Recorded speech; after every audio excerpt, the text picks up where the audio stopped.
Welcome back to Changfied YouTube channel, your trusted source for latest update across South Sudan and beyond. In this report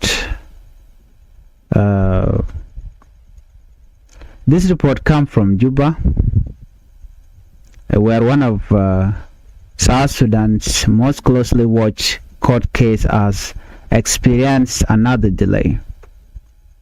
The trial involving suspended Vice President Dr. Riek Machar and 7 co-defendants did not continue as planned on Friday after one of the judges hearing the case became ill.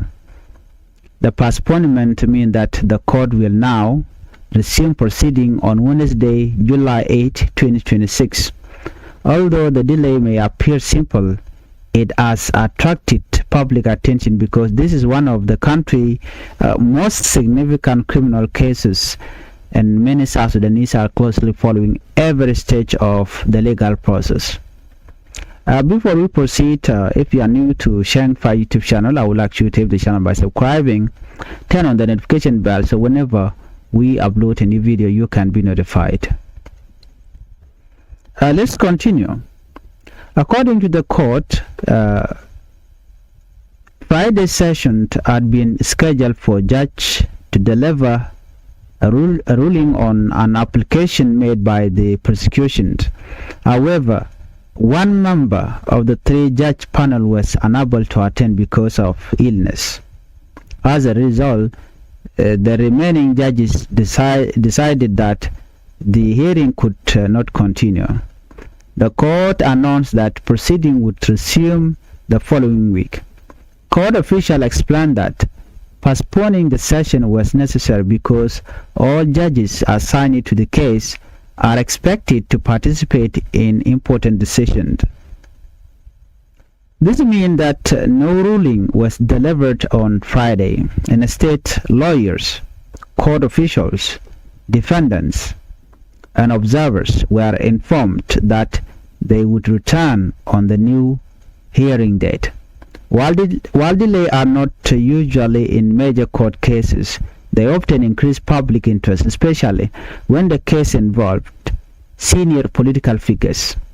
Many people are now waiting to see what decision the judges will make once the court reconvenes. Well, what the court was expected to decide. Before the hearing was postponed, judges were expected to rule on a request made by prosecutors. The prosecution asked the court to allow the remaining defendant to submit written defense statement instead of presenting lengthy oral testimony in court. According to prosecutors, written statement could help move the trial forward more efficiently.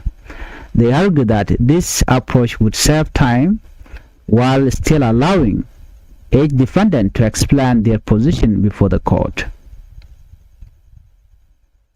From the prosecution point of view, written submission could reduce delay without affecting the defendant's opportunity to respond to the charges. However, the proposal was not accepted by the defense team. Defense lawyers argued that the case is a criminal trial involving very serious charges. Because of that, they believe every accused person should have the opportunity to personally present oral testimony before the court if they choose to do so. They also argue that criminal proceedings should give defendants every opportunity to explain their case in full, even if doing so takes additional time. The judges were expected to decide which approach should be followed.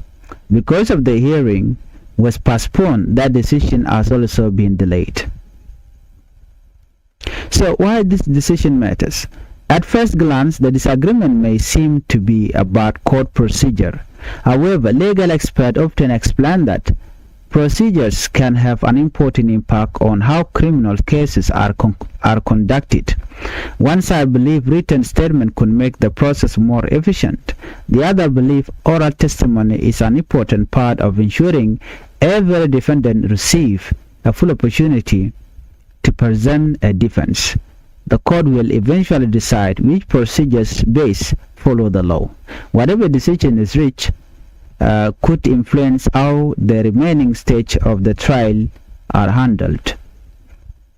Well, it is important to remember that court procedures exist to help ensure fairness of everyone involved. Judges are responsible for balancing efficiency with the legal right of both prosecutors and defendants. That is one reason why court carefully consider procedural requests before making decisions. Dr. Riek Machar and the 7 co-defendants are facing several serious criminal charges, according to prosecutors. The charges include murder, conspiracy, terrorism, treason, destruction of public property, and crimes against humanity. These are allegations presented by the prosecution. The court has not yet reached a final verdict, and the legal process is still continuing. As in any criminal case, the defendant have the opportunity to respond to the charges through the legal process. The judge will consider the evidence presented by both sides before making any final decision. Well, this is an important principle in criminal justice system around the world. Charges alone do not determine guilt. Court proceedings are intended to examine evidence, hear legal arguments, and allow judges to reach conclusion based on the law. For this reason, many legal observers continue following the case closely as it develops. Well, alongside Dr. Riek Machar, 7 other individuals are also facing charges in this case. They include Port Kang Chul, Mampaldor, Godwin Lampoch, Lieutenant General Gabriel Doblam, Camilo Ganmichael, Mading Yakrik, and Dominic Gadgokrik, according to court information. Dr. Machar remains under house arrest. The other defendants are being held in National Security Service detention facility in Juba while the case continues. The court is expected to hear further evidence and legal arguments once proceedings resume. Exactly how long the trial will continue remains uncertain. Major criminal cases involving multiple defendants often require considerable time because of the amount of evidence and the number of legal issues involved. According to prosecutors, the charges are connected to events that took place during fighting at the Nasser military garrison in March 2025. Prosecutors alleged that forces aligned with the SPLIO and the Norway Army attacked the military position. They further alleged that 257 members of the South Sudan People Defense Forces, including General David Majudak, were killed during the fighting. The prosecution also alleged that military equipment valued at approximately $58 million was destroyed or captured. These allegations form part of the prosecution case before the court. They remain subject to examinations during the ongoing trial, where both the prosecution and defense have the opportunity to present their evidence and legal arguments. The judges have not yet issued a final ruling on those allegations. While many people are watching the case, this court case has attracted significant public attention for several reasons. First, it involved one of South Sudan's most prominent political leaders, Dr. Riek Machar, and others senior government officials under Dr. Riek Machar. Second, the charges are serious and related to events that have had a major impact on the country's security situation. Third, many South Sudanese believe that the outcome of important legal case can influence public confidence in the justice system.